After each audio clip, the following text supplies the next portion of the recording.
Mensagem bíblica. O que fará o homem após o arrebatamento da Igreja? Programa número 2. O arrebatamento da Igreja é a saída de milhões de pessoas da terra para o céu, ao mesmo tempo e em todo o mundo onde houver cristãos de Cristo. A doutrina sobre o arrebatamento nas Santas Escrituras é muito ampla para ser ignorada. Num abrir e fechar de olhos, este evento universal tomará lugar tão rápido quanto isso. 1 Coríntios 15, 50 a 52. As pessoas cristãs nascidas do Espírito, resgatadas e redimidas pelo sangue de Jesus Cristo, formam a Igreja do Senhor. Atos 20, 28, Efésios 1, 7, João 1, 12 e 13 e João 3, 1 a 7. A geração cristã desse evento, ao ser arrebatada ao céu no dia da ressurreição dos que morreram em Cristo, nem a morte vão provar. Serão transformados em corpos espirituais. 1 João 3 e verso 2. E subirão ao céu, ao toque da última trombeta de Deus. 1 Coríntios 15, 52. A encontrar a Jesus nos ares. Estes programas são de aviso desse evento, mas também do que as pessoas que não foram e ficaram na terra deverão fazer após esse evento. Tente compreender e com o tempo o conteúdo que estes programas contêm e que Deus vos abençoe. Amém e amém.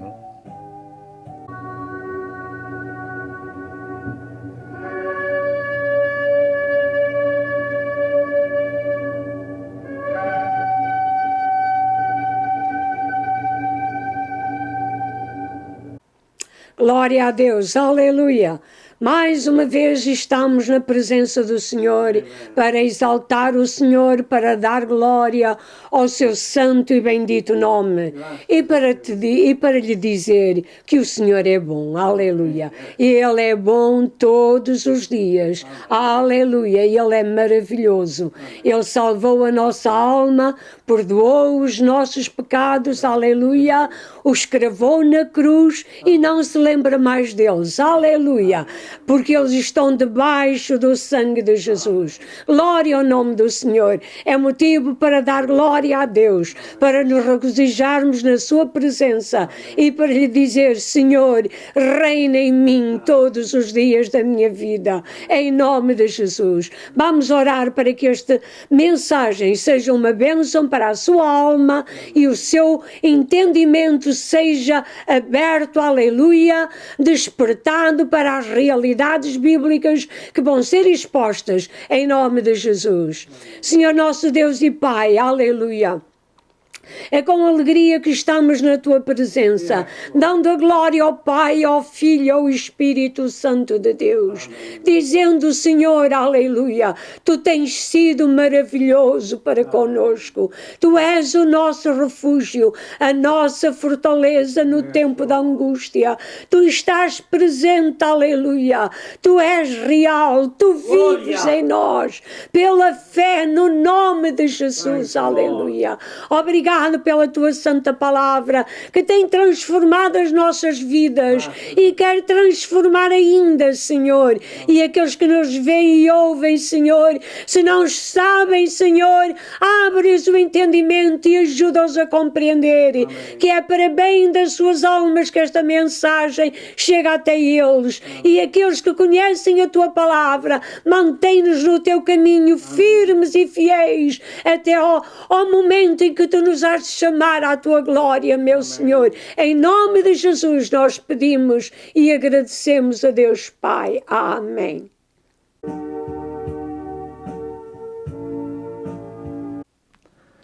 Prezado telespectador, paz seja convosco.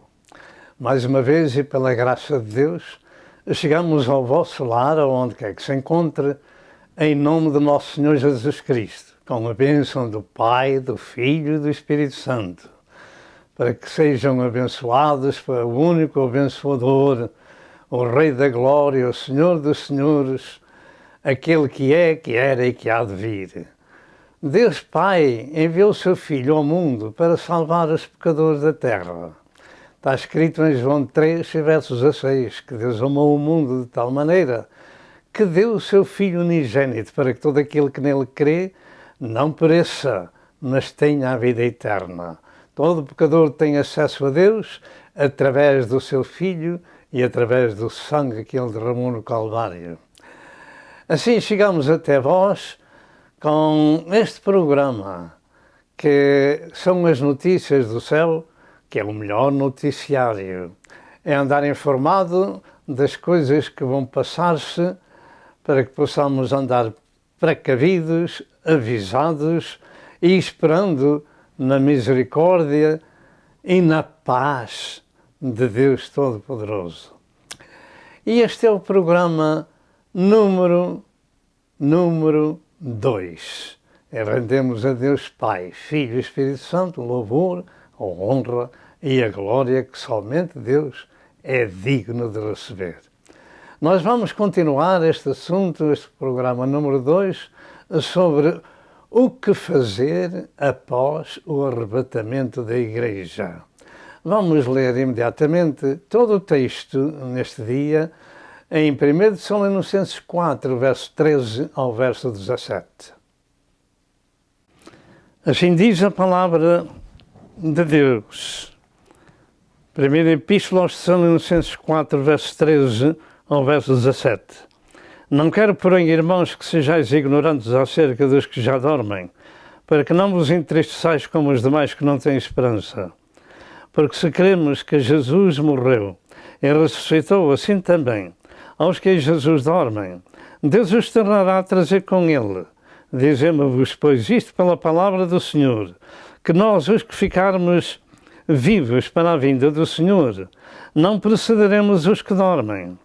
Porque o mesmo Senhor descerá do céu com alarido, com a voz de arcanjo e com a trombeta de Deus, e os que morreram em Cristo ressuscitarão primeiro. Diga comigo, e os que morreram em Cristo ressuscitarão primeiro. Diga outra vez, e os que morreram em Cristo ressuscitarão primeiro. Depois nós, os que ficarmos vivos, diga comigo, depois nós, os que ficarmos vivos, seremos arrebatados, juntamente com eles nas nuvens, a encontrar o Senhor nos ares e assim estaremos sempre com o Senhor. Até aqui a palavra de Deus. São muitas as vezes no nosso ministério, ou tem sido, melhor dito, que temos lido e ministrado esta mensagem. E mais uma vez, e agora que pensamos que estamos chegando à hora de partir, nestes tempos difíceis que o mundo está atravessando, que está, digamos, em grandes angústias com o chamado vírus da China, que tem atingido muitas nações e que tem posto a economia em graves dificuldades, que muita gente tem que ficar em casa, que as ruas estão desertas, muitas cidades também, os transportes afetados, etc, etc. Nestes tempos de angústia, viremo-nos para Deus, busquemos a sua misericórdia, enquanto se pode achar e enquanto Jesus está perto, enquanto a Igreja continua a ser o testemunho vivo de Deus e a obra do Espírito Santo na Igreja continua a ministrar a palavra de Deus. Enquanto temos tempo, busquemos ao Senhor, porque Ele é bom e a sua misericórdia dura para sempre. Para aqueles que estão em autoridade, para aqueles que estão doentes e para aqueles que estão socorrendo, vai o nosso pedido de misericórdia. O Senhor Deus os abençoe no corpo, na alma e no espírito, em nome de Jesus. E assim, depois desta leitura, vamos introduzir de novo este assunto. As Sagradas Escrituras são de origem divina e não humana, e como tal terão de ser compreendidas no aspecto infalível e espiritual, aceito sem qualquer reserva da parte do homem. Estamos chamando a atenção do que deve fazer o homem após o arrebatamento da Igreja. Mas naturalmente muitos há que poderão ainda ouvir esta mensagem e evitar ficar na terra para esse tempo. Mas para aqueles que ficarem na terra para esse tempo, tome nota daquilo que vai ouvir neste programa e no outro a seguir. Certamente que estas escrituras foram escritas por homens, contudo, são as mesmas escrituras que afirmam que esses homens eram santos, eram homens separados, homens que Deus chamou, comissionou para ministrar as letras sagradas. Assim disse Pedro, em 2 Pedro 1, verso 21, porque a profecia nunca foi produzida por vontade de homem algum, mas os homens santos de Deus falaram inspirados pelo Espírito Santo. De maneira que, embora este livro seja escrito por homens, eles foram homens santos inspirados por Deus. O próprio Jesus instruiu os seus discípulos quando os enviou na missão de pregar o Evangelho, dizendo: não vos dê cuidado como ou o que haveis de falar, porque naquela mesma hora vos será ministrado o que haveis de dizer, porque não sois vós quem falará, mas o Espírito de vosso Pai é quem fala em vós. Mateus 10, 19 e 20. Foi desta maneira que Deus falou no passado e os servos de Deus escreveram para hoje continuarmos a ministrar aquilo que Deus falou através dos seus servos. Este ensino divino continua, atual em nossos dias. Jesus continua a dizer: quem vos ouve a vós, a mim me ouve. Quem vos rejeita a vós, a mim me rejeita. E quem me rejeita a mim, rejeita aquele que me enviou. Lucas 10 e verso 16. Assim, partindo deste princípio, podemos aceitar de todo o coração o ensino sagrado, sem qualquer reserva, que o mesmo é a verdade que Deus enviou ao homem para seu bem, seu aviso e sua salvação. E naturalmente teremos que aceitar e entender que é impossível, melhor dito, que Deus minta. É impossível que Deus minta. Hebreus 6 e verso 18. E o próprio Jesus disse: eu sou a verdade. Eu não só sou a verdade, eu sou o caminho e a vida. João 14 verso 6. E ninguém vem ao Pai, senão por mim. Também estas verdades têm que ser ministradas para todos os homens na terra, que não há outro caminho para Deus, a não ser Jesus Cristo e o seu sacrifício vicário que na cruz do Calvário foi feito em nosso resgate. As Sagradas Escrituras revelam ao homem que ao longo dos séculos e milénios tem havido eventos a nível mundial e também regional, os quais foram preditos antes e cumpridos depois. Temos dito que cerca de 30% deste livro sagrado é de cariz profética e devemos estudar as profecias e não desprezá-las. Por exemplo, o dilúvio predito em Gênesis 6 e verso 13 cumpriu-se 120 anos mais tarde. Entretanto, em Gênesis 6 e verso 3, Deus disse: não contenderá o meu espírito para sempre com o homem, porque ele também é carne, porém os seus dias serão 120 anos. Aqui temos o decreto e sentença com aviso prévio. Toda a gente a quem Noé pregou, nenhum deles se salvou naquela arca. Sabe quem se salvou? Foi a família de Noé. 8 pessoas que temeram ao Senhor. Mas quando Deus abriu as portas do céu e começou a chover, então aquele pregador que aos olhos das pessoas era doido, porque foi construir um grande barco em terra seca, ele era doido aos seus olhos, mas a chuva veio, levantou o barco e deixou a porta, os animais entraram e os homens que tinham ouvido e fizeram pouco do pregador ficaram de fora. Assim vai ser no tempo da hora da graça. Quando chegar o fim, os pregadores e aqueles que os ouviram e creram naquilo que ouviram, que estão dentro da arca da graça, vão subir para o céu, com aqueles que o Senhor ressuscitar. E os outros escarnecedores ficam fora da porta para a grande tribulação. E Deus cumpriu, anunciou a Noé que o dilúvio viria, e 120 anos depois ele veio. E diz a palavra de Deus que o dilúvio os levou a todos. Passado esse tempo, Noé entrou na arca, que Deus lhe ordenou que construísse no ano 600 da vida de Noé. No dia 17 do segundo mês, as portas do céu se abriram e a terra foi inundada e tudo foi destruído, como se lê em Gênesis 7, verso 4 ao verso 11. Segundo lugar, outro grande evento na história bíblica foi o nascimento, morte e ressurreição de Jesus Cristo. Este foi outro evento profetizado antes e cumprido muitos séculos depois.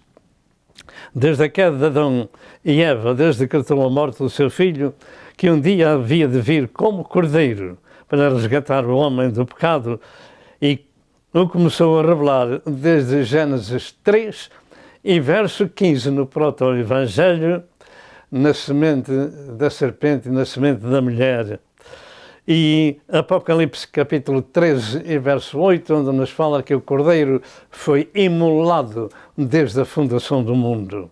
Foi predito e foi cumprido no seu tempo, e já lá vão cerca de 2000 anos. E quando ele apareceu, João Batista disse: eis o Cordeiro de Deus que tira o pecado do mundo. João 1 e verso 29.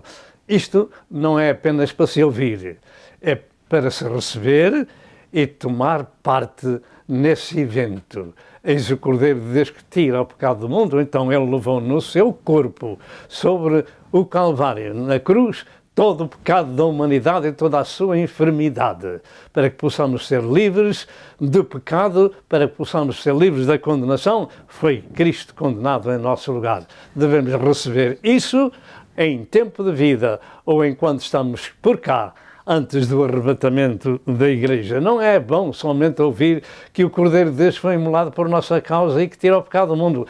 É bom, melhor, receber os benefícios do Calvário. E Jesus próprio afirmou: o Filho do Homem vai como acerca dele está escrito. Mateus 26 e verso 14, Isaías 53 e Salmo 22 e verso 16. Um terceiro exemplo, os eventos bíblicos no aspecto regional. Temos a nação de Israel, que é a bússola profética do mundo. Esta nação foi fundada por ordem divina, a começar com Abraão, natural da Caldeia, a quem o Senhor disse: sai da tua terra e da casa de teu pai para a terra que eu te mostrarei. E far-te-ei uma grande nação e abençoar-te-ei, engrandecerei o teu nome e tu serás uma bênção. E abençoarei os que te abençoarem e amaldiçoarei os que te amaldiçoarem. E em ti serão benditas todas as famílias da terra. Gênesis 12, verso 1 ao verso 3. E esta família veio a ser os ancestrais de Cristo. E Israel foi dado um nome a esta nação. É onde procedeu na carne o Salvador do mundo. E nesta região, em Israel, Deus levantou os profetas e os apóstolos de Cristo para escreverem as escrituras sagradas que tu e eu hoje ouvimos, pregamos e ensinamos. Desta região em Israel foi predito o nascimento e morte de Jesus Cristo e a sua ressurreição. Para salvar a humanidade, há cerca de 2000 anos atrás, isso teve lugar. Desta região tem sido levado para todo o mundo a pregação do Evangelho, que é o poder de Deus para a salvação de todo aquele que crê. Romanos 1 e verso 16.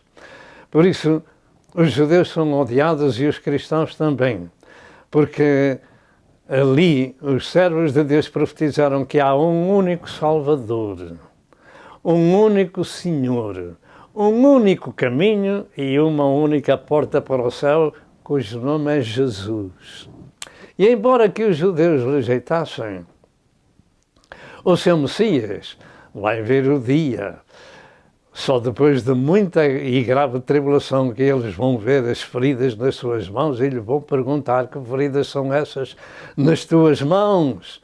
E ele dirá: estas são as feridas com que foi ferido em casa dos meus amigos. Está escrito no livro de Zacarias, no Velho Testamento. Assim, o povo de Israel é odiado e os cristãos são odiados e aqueles que defendem são odiados por todos aqueles que não creem em Cristo, porque foi de Israel e da semente de Abraão, Isaque e Jacó que veio a descender nosso Senhor Jesus Cristo na carne, o qual tomou a forma humana para poder morrer pelo homem, para que o homem fosse salvo através do seu sacrifício e redimido através do seu sangue. Este foi o plano divino e não há outro plano para irmos para o céu. E agora, voltemos ao assunto do arrebatamento, o que significa e como acontecerá.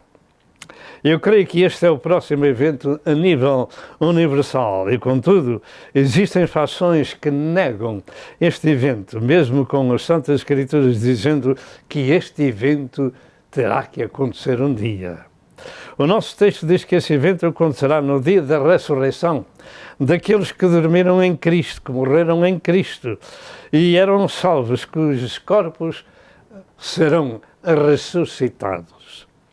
E nós, os que ficarmos vivos, seremos arrebatados juntamente com eles nas nuvens, a encontrar o Senhor nos ares e assim estaremos para sempre com o Senhor. 1 Tessalonicenses 4, verso 17. É assim que está escrito e é assim que tem que acontecer. E fora disto, tudo é espuro, humano e diabólico.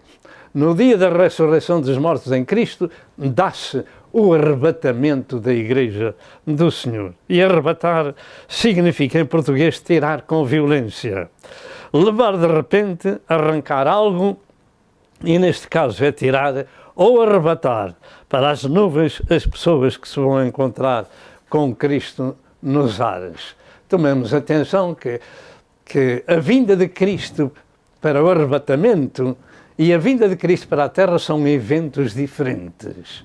E segundo a boa e a sã doutrina que nós temos por todo o mundo, pelo menos a maior parte dos cristãos, digamos, mais de 90% dos cristãos de Cristo creem que a Igreja não passará pela grande tribulação, mas serão arrebatados 7 anos antes.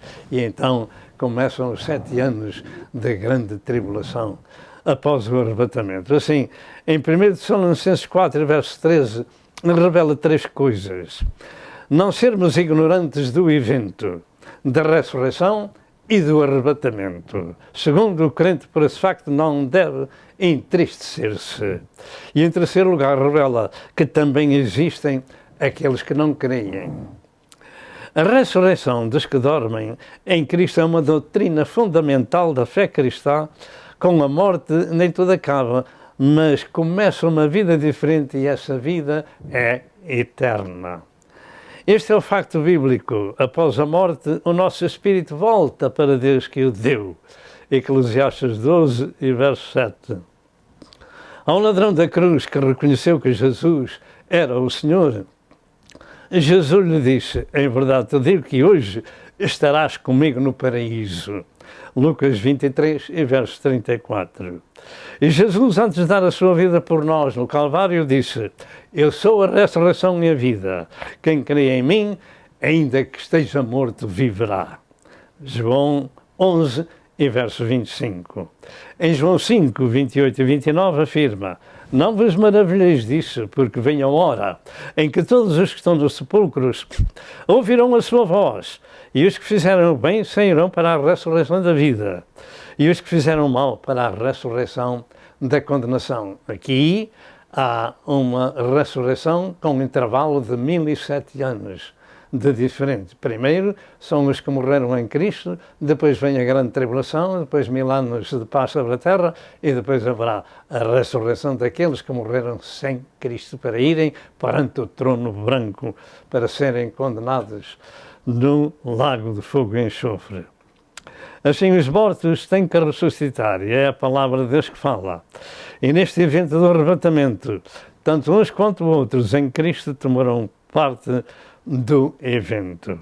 1 Coríntios 15, 50 a 52, diz estas palavras: eis aqui vos digo um mistério. Na verdade, nem todos dormiremos ou morreremos, mas todos seremos transformados. Sejam aqueles que vão ressuscitar do pó da terra, sejam onde estejam, estejam onde estejam. todos serão transformados. Não importa que estejam em cinza ou se foram comidos pelos peixes ou pelas feras. Eles hão de ressuscitar, aonde quer que estejam, e com corpos semelhantes ao corpo de Jesus. Todos serão transformados, segundo o que diz a palavra do Senhor. Num momento, num abrir e fechar de olhos, ante a última trombeta, porque a trombeta soará, e os mortos ressuscitarão incorruptíveis, e nós seremos transformados. Diga comigo, e os mortos ressuscitarão incorruptíveis, e nós seremos transformados. Ora bem, aquilo que falou e tudo se fez, mandou e tudo apareceu, vai fazer da mesma forma. Aquilo que disse haja luz e houve luz, vai fazer da mesma forma. Vai chamar os corpos da terra e transformá-los, e transformar os corpos de carne em corpos espirituais semelhantes ao corpo de Cristo. Isto vai acontecer. Está escrito neste sagrado livro. Agora, para provar que os mortos ressuscitam. Em primeiro lugar, Jesus ressuscitou a Lázaro, mas este já cheirava mal. E também ressuscitou ao filho da viúva de Naim e o filho de um príncipe da sinagoga. Isto se encontra em João 11, 37 a 45, Lucas 7, 11 a 15 e Lucas 8, 49 a 56. O próprio Jesus efetuou ressurreições.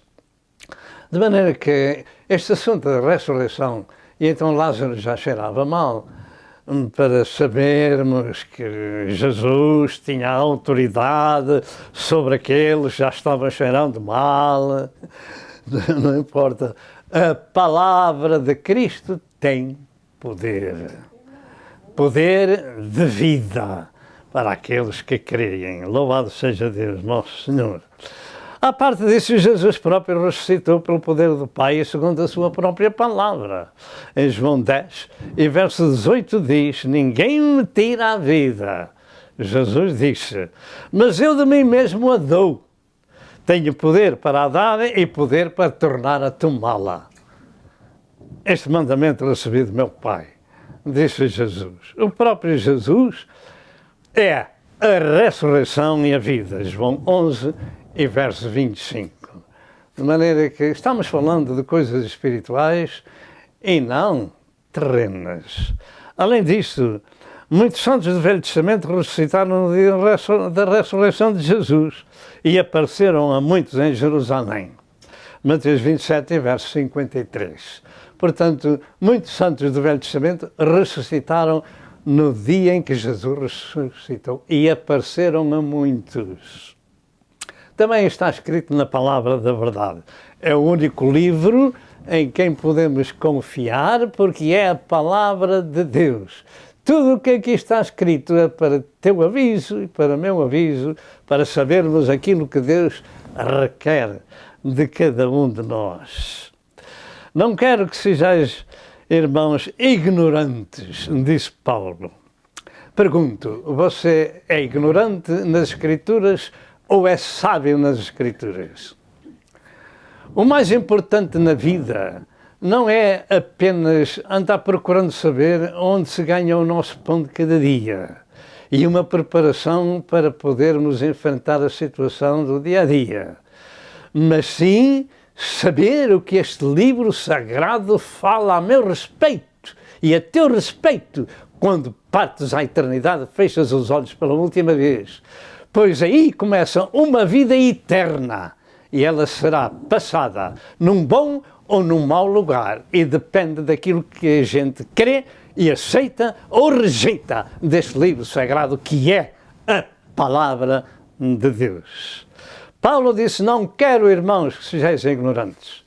Deus não quer que o seu povo seja ignorante, mas que seja sábio, que tenha conhecimento da Escritura, a fim de poder dizer aos outros aquilo que nela está escrito, para que tomem decisões. Esta é a razão deste tipo de ensino chegar ao seu lar. Você é muito querido para Jesus. Jesus deu a sua vida por si no Calvário, pagou o preço da sua redenção, e eu tenho essa obrigação e responsabilidade de lhe passar este recado. E você, da mesma forma, passar o recado aos outros que não sabem. não quero que sejais ignorantes. A ignorância é inimiga do homem. A ignorância do plano da redenção de Deus leva os homens a perecer para sempre. E isto porque são guiados e apacentados por cegos religiosos. Ser ignorante da palavra de Deus e suas promessas é equivalente a ser destituído dos bens futuros e presentes com que Deus agraciou a humanidade. Ser-se ignorante das Santas Escrituras é um dos males maiores, porque está em jogo a morte ou a vida além do túmulo. Mas quando falo da morte, não é morte física, é separação de Deus e condenação eterna no inferno, a sofrer para quem crê. Porque há muita gente que não crê que há inferno, que Deus é amor, graças a Deus porque é, mas Deus é juiz. E Deus não se deixa escarnecer. Aquilo que o homem semear, isso mesmo se fará. E para nos livrar desse lugar de condenação, Jesus pagou o preço, deu a sua vida por ti e por mim, para nos livrar da condenação do diabo no inferno. Isto é o que está escrito na palavra da verdade. Um homem chamado William Shakespeare afirmou: não há trevas senão na ignorância. E nós aqui compreendemos o porquê. Porque a palavra de Deus é lâmpada para os nossos pés e é luz para o nosso caminho. Salmo 119 e verso 105. O Espírito Santo, através de Paulo, adverte a Igreja para não sermos ignorantes. Não andemos como andam os gentios na vaidade dos seus sentidos, entenebrecidos no entendimento, separados da vida de Deus pela ignorância que há neles, pela dureza do seu coração. Efésios 4, 17, etc. Quando falamos de Jesus às pessoas religiosas por tradição, regra geral, eles não desejam falar, tampouco conhecem as Escrituras, e isto por ignorância, que se pode acrescentar por vontade própria. A terceira coisa destes dois versos diz que esses ignorantes não têm esperança. Não têm esperança. A esperança é a expectação de um bem que se deseja, e a Bíblia diz que em esperança somos salvos. Romanos 8, verso 24. Também em Provérbios 14, verso 32, afirma que o justo até na morte tem esperança. Louvado seja Deus. Mas os gentios que nada querem com Deus, estão estranhos aos concertos divinos, não têm esperança, não têm Deus. Efésios 2, verso 12. Ter Deus ou não ter Deus, eis a questão e faz a diferença. A coisa mais triste que ouvimos é de pessoas que se dizem cristãos e que confessam que não têm a certeza da sua salvação. Ora bem, vamos ver se a gente entende aquilo que Jesus Cristo disse. Eu sou a videira verdadeira, meu pai é o lavrador, toda a vara que em mim não dá fruto, atira e dá, e poda aquela, limpa aquela que dá fruto para que dê mais fruto. Diga-me com franqueza, as varas sabem que estão na videira ou não? Ora bem, se a videira representa a Jesus e as varas representam as pessoas que estão em Jesus, então as videiras sabem que vão sendo limpas com a tesoura de poda espiritual para que deem mais fruto. E quando se corta um galho de uma videira ou de uma árvore, se nós ouvíssemos a árvore chorar, a gente fugia. Porque elas também gritam à sua maneira, começam a verter um tipo de água, porque sentiram-se. Ou estar ou não estar em Cristo, eis a questão. As pessoas que são cristãs têm que saber que estão em Cristo e não podem ter dúvidas.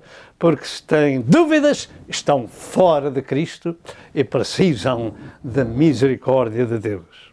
Essa é a razão da sua tristeza.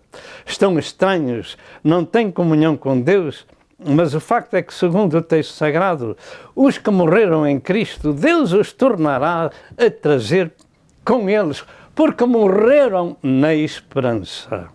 Vem aí o dia em que os corpos, ainda que desfeitos, sairão dos sepulcros incorruptíveis, diga incorruptíveis, é isto que está escrito. E se unirão ao seu espírito nos ares que Jesus trará. Quando vier aos ares, os espíritos dos justos aperfeiçoados, onde vir aos ares, ficarão lá nas nuvens, à espera que o seu corpo seja ressuscitado incorruptível, e assim ficarão com o seu corpo incorruptível, e os seus corpos serão semelhantes ao corpo de nosso Senhor Jesus Cristo. 1 João 3 e verso 2. Aquele que do pó fez o homem e ordenou ao pó que voltasse a fazê-lo ressuscitar do pó e ser levado para a glória da casa do Pai. O cristão de Cristo até na morte tem esperança. E agora, dentro de momentos, vamos voltar. Em Amós, capítulo 3, verso 7, afirma o Senhor: certamente o Senhor Jeová não fará coisa alguma sem ter revelado o segredo aos seus servos, os profetas. Vamos ao segundo aspecto da mensagem. A última geração de crentes não vai provar a morte. O nosso texto da 1 Tessalonicenses 4, 15 a 17 revela que logo após a ressurreição dos que morreram em Cristo, todos os cristãos serão arrebatados ao céu. A Igreja de Cristo está esperando esse dia, que poderá ser naturalmente no meu tempo de vida e em breve. Esse evento profético vai acontecer um dia. Ele tem que acontecer porque está escrito na palavra da verdade. Como já foi dito, os vivos serão transformados num abrir e fechar de olhos. 1 Coríntios 15, 51 e 52 afirma: eis aqui vos digo um mistério. Na verdade, nem todos dormiremos, mas todos seremos transformados. Isto é, o povo não vai morrer para depois ressuscitar e ser transformado. No momento, num abrir e fechar de olhos, sabe quanto é um tempo num abrir e fechar? Não dá para pensar muito, não. 1/10 de segundo, possivelmente. Num abrir e fechar de olhos, ante a última trombeta, diga a última trombeta, diga outra vez, última trombeta, porque a trombeta soará e os mortos ressuscitarão incorruptíveis e nós seremos transformados. Esta última trombeta não é a última trombeta dos anjos do livro do Apocalipse, mas sim a trombeta de Deus. E esse será o dia mais glorioso da Igreja de Cristo. Ela vai para as bodas do Cordeiro. O noivo vem às nuvens buscar a noiva, a Igreja dos remidos pelo seu precioso sangue. E assim diz a Bíblia, nos ares,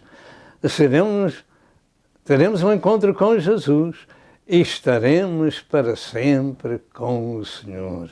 Diga, e estaremos para sempre com o Senhor. Findam os trabalhos na terra, vamos descansar para o lar da glória do céu. Faremos uma pergunta, você crê nisto? Você está preparado para isto? Você é uma pessoa que em esperança é salva?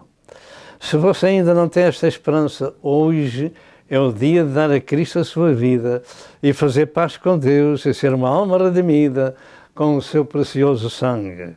Precisamos dar passos em direção certa, aceitar o sacrifício de Cristo, pedir a Deus o seu auxílio e santificar-nos para pertencer à noiva de Cristo que Ele resgatou com o seu próprio sangue.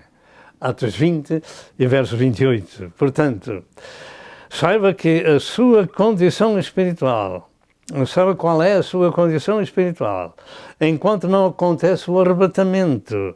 E se não é uma alma salva, procure imediatamente a misericórdia e o perdão de Deus, que a todos quer salvar pela sua graça, porque está escrito que Deus amou o mundo de tal maneira que deu o seu Filho unigênito, para que todo aquele que nele crê não pereça, mas tenha a vida eterna. Porque Deus enviou o seu Filho ao mundo, não para condenar o mundo, mas para que o mundo fosse salvo por ele. João 3, 16 e 17. E aos Efésios 2, 8 e 9 diz que pela graça de Deus somos salvos, mediante a fé, e isto não vem de vós, é dom de Deus, e não vem das obras, para que ninguém se glorie. E nós aqui dizemos amém, Senhor Jesus. É pela tua graça, é pelo teu sangue, é pelo teu sofrimento, é pela tua misericórdia. Terceiro aspecto da mensagem. O que fazer após o arrebatamento da igreja? O que vai ser ministrado é um grande aviso de Deus para dois tipos de pessoas que no mundo existem. Salvos e não salvos, mas particularmente para aqueles que no arrebatamento ficaram fora da porta, ficaram na terra. Como tem sido dito, eu creio que muitos milhões à face da terra creem que após o arrebatamento da igreja começam os 7 anos da grande tribulação como nunca na terra. Os primeiros 3 anos e meio serão de uma paz aparente que o anticristo vai estabelecer pelo poder do diabo, enganando todo o mundo, e esse homem será querido em todo o mundo por ter contribuído para a reconstrução do mundo que ficou no caos do arrebatamento e outras coisas mais. Procure imaginar o caos que acontecerá ao mundo quando cerca de 25% dos habitantes do mundo saírem da terra ao mesmo tempo, num abrir e fechar de olhos. Imagine como o mundo ficará. Atualmente, nestes dias, nós estamos no fim de março, nestes dias, ainda não estamos no fim, mas vamos caminhando para lá. Nestes dias, o mundo está numa situação horrível. Há cidades, digamos, como que fantasmas, não tem praticamente ninguém nas ruas, as fábricas fecharam, o comércio também, os aviões param, etc, etc. Tudo por causa de um pequeno vírus que paira por este mundo e é incubado nas pessoas, e as pessoas não sabem que têm vírus, senão quando chegam a uma altura que já praticamente não têm conserto e morrem. E muitos estão por este mundo fora, em graves dificuldades, as fronteiras estão fechadas, etc. Existe um pequeno caos por causa deste vírus.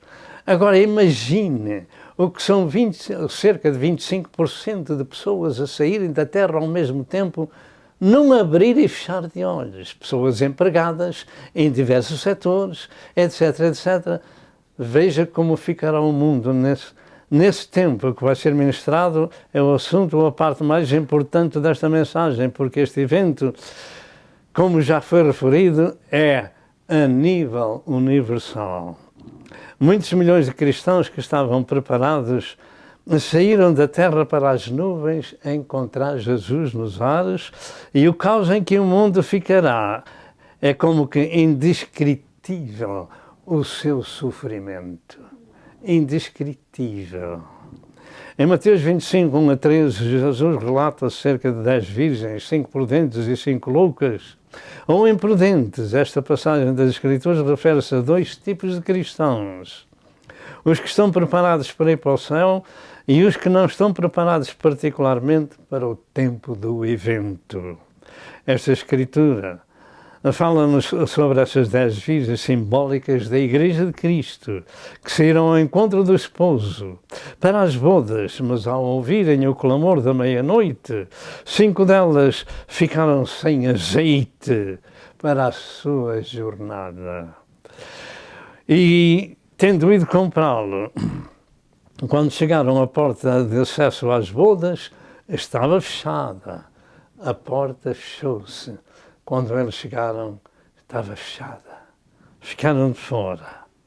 Haverá 2 tipos de pessoas que não vão tomar no arrebatamento da igreja. Primeiro, as virgens loucas sem azeite espiritual para a jornada. E, em segundo lugar, os ignorantes por vontade própria. Tendo em conta que todos os crentes preparados para as bodas do Cordeiro foram arrebatados para Deus, não ficaram na terra, ou então, melhor dito, ficaram na terra a maior parte da população do tempo do evento.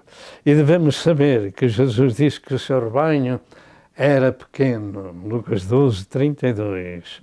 E esses, digamos, 50% de crentes naturais e carnais são os que na terra mais vão sofrer, e por esse facto devem prestar atenção ao resto da mensagem, porque devemos saber que após o arrebatamento, juntamente com os outros que irão no arrebatamento, haverá depois um tempo muito angustioso para se converterem ao Senhor.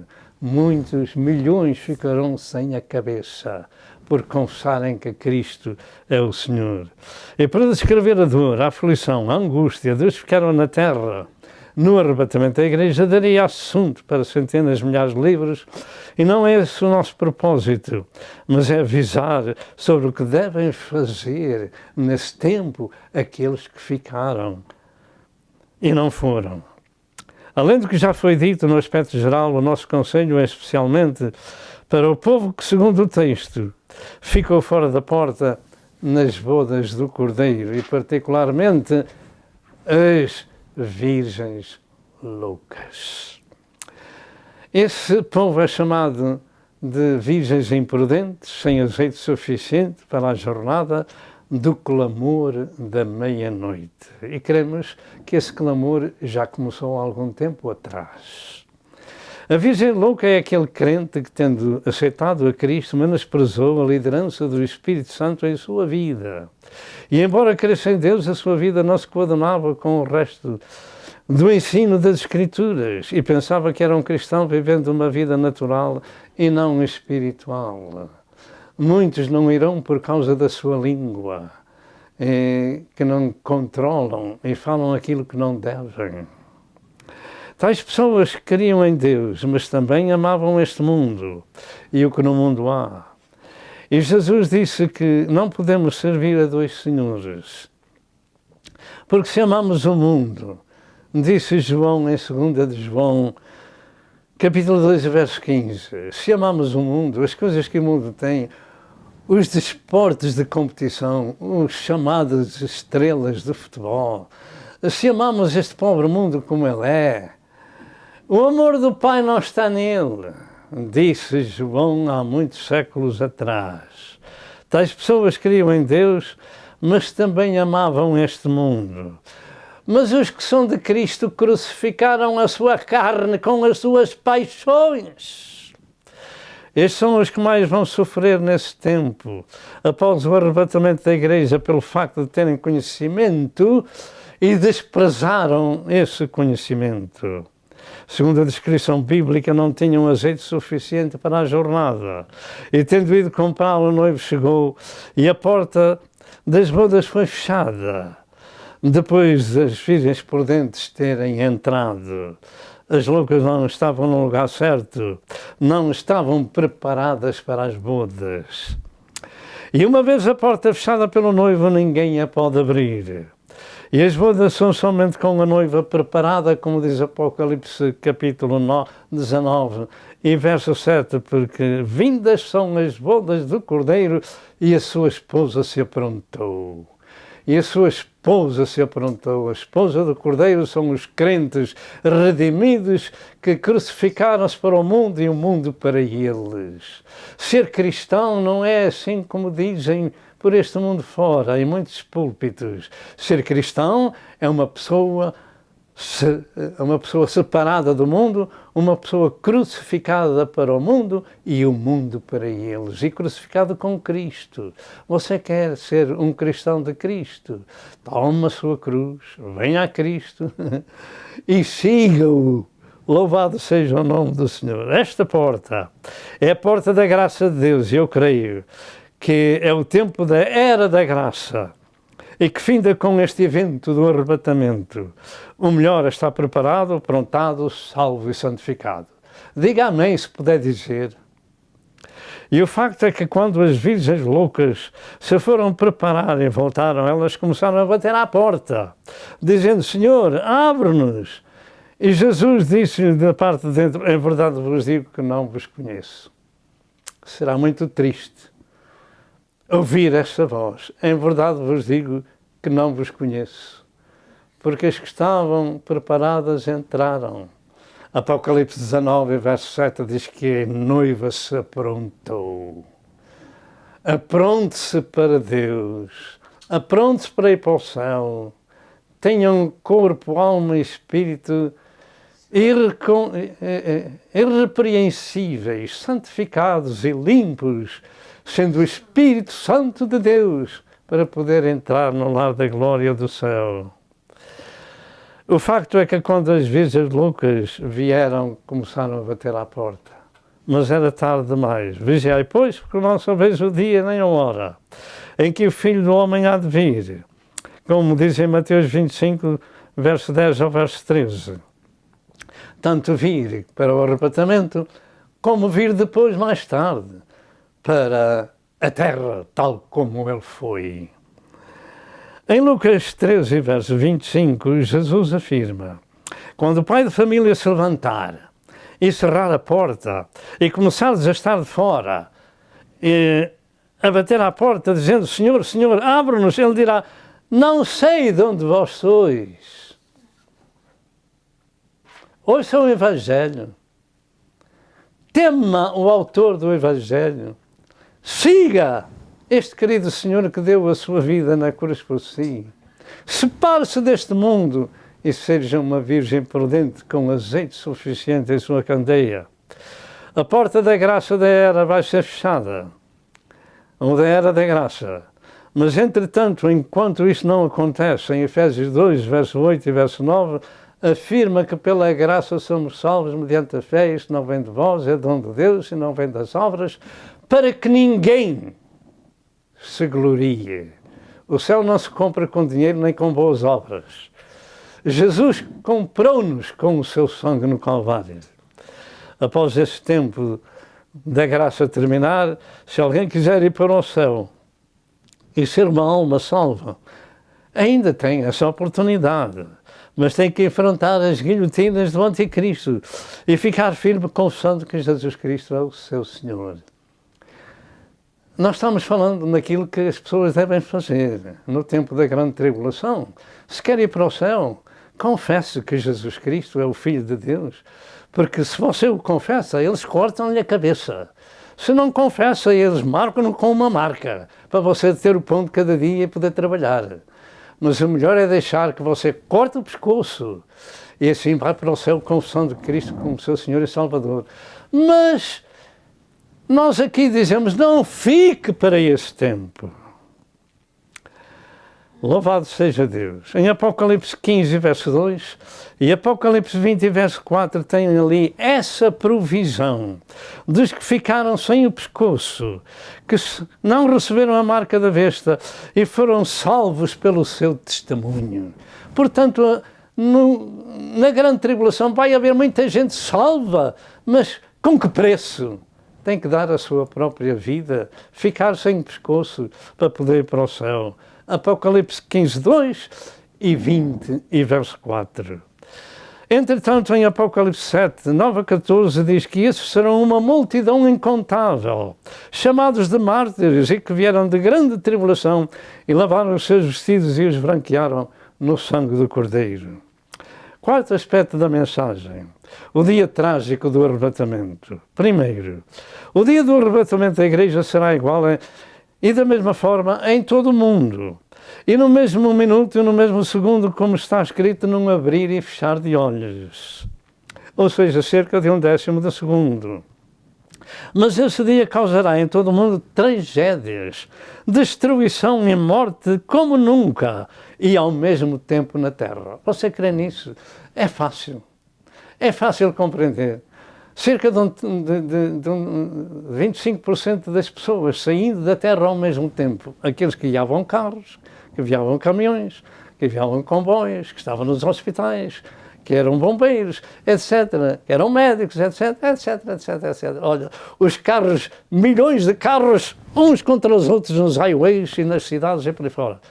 Pode você fazer uma ideia do caos, do arrebatamento, de cerca de 25% de pessoas saindo ao mesmo tempo da Terra, do planeta para Deus, para encontrar a Jesus nos ares? Nesse tempo Jesus não vem para a Terra, é a igreja que vai encontrar o Senhor nos ares.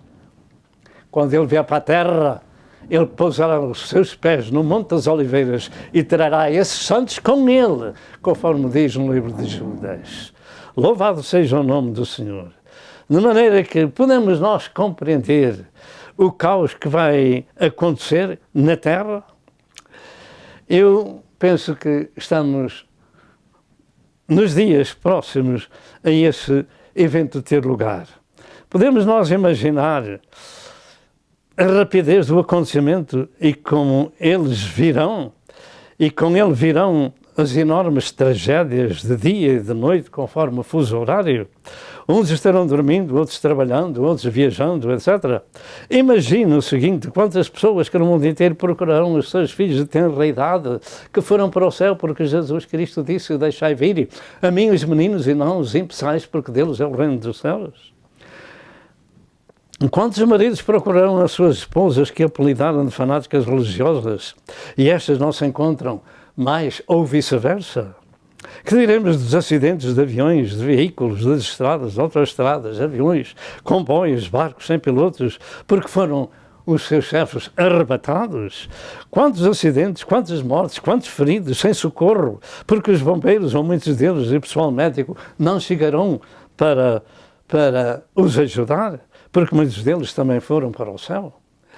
Quantas companhias de gás e eletricidade, sem algum pessoal que não poderão laborar para fornecer o produto?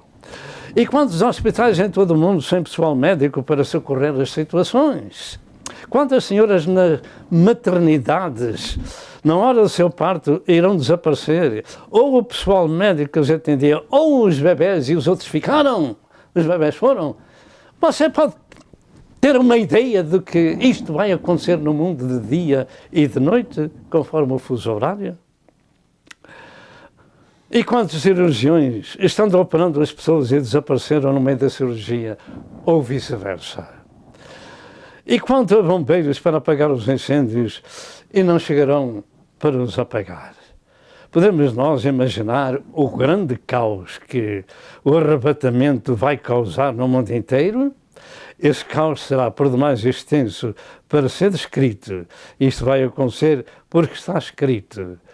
Somente a previsão do povo que está prevenido pode evitar maiores catástrofes, porque foram para o céu. E Cristo afirmou que os céus e a terra passarão, as minhas palavras não hão de passar. Aviões vazios a estatelar-se no chão. Todo tipo de dificuldade para este mundo inteiro. Podemos nós fazer uma ideia, então nessa altura vai-se levantar um homem, para muitos salvador do mundo, para muitos pensando que ele é o que vem pôr as coisas em ordem, e vem mesmo pôr as coisas em ordem. Aquilo que ficou em desordem total pelo mundo fora, e vai ser querido. Mas esse homem não é uma pessoa qualquer, é o anticristo, que vai governar o mundo por 7 anos, juntamente com o falso profeta. Assim, nunca houve na história da Terra um tempo semelhante ao tempo atual para estas coisas acontecerem. Muitos estudiosos da Bíblia creem que esta geração, em que o cumprimento deste glorioso evento pode dar-se, o evento do arrebatamento, pode-se dar neste tempo presente. Para uns será glorioso, mas para outros será muito trágico. E nós estamos quase terminando este vídeo. De qualquer forma, num dia teremos de partir e dar contas a Deus da vida que Ele nos deu por algum tempo aqui na Terra. E o melhor é estar preparado, porque finalmente Deus pede contas ao que passou. Eclesiastes 3 e verso 15. E Deus vai trazer a juízo toda a obra, até tudo que está encoberto, quer seja bom, quer seja mau. Eclesiastes 12 e verso 14. A minha intenção nesta mensagem, além de vos chamar ao arrependimento e preparação, é particularmente para os que ficaram fora da porta, para saberem o que devem fazer após o arrebatamento da Igreja. Para o próximo programa nós vamos recomeçar. Que Deus vos abençoe e até ao próximo programa, se Deus quiser. Amém e amém.